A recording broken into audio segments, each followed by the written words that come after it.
Guten Tag, kamusta mula Vienna? Malaking araw ito ngayon.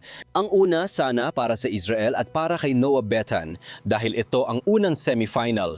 Unang beses na magka-perform ng live si Noah Betan ng kanyang kanta at sana ay makapasok siya sa malaking final sa Sabado ng gabi.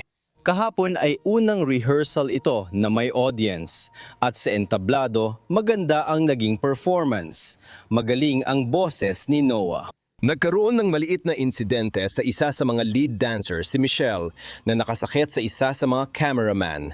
Bagya siyang nasugatan, pero ayos na siya ngayon. Magpe-perform siya ngayong gabi sa entablado ng semifinal. Tungkol naman sa reaksyon ng mga tao, wala kaming narinig na boo mula sa naririnig namin sa media broadcast.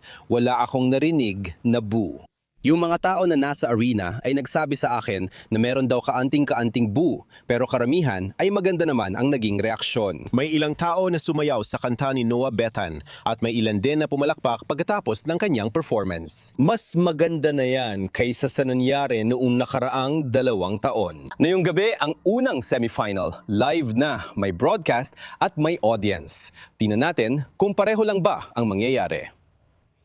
Bukas na ang botohan ngayon. Ang mga tao na wala sa bansang kasali sa Eurovision Contest ay pwedeng bumoto.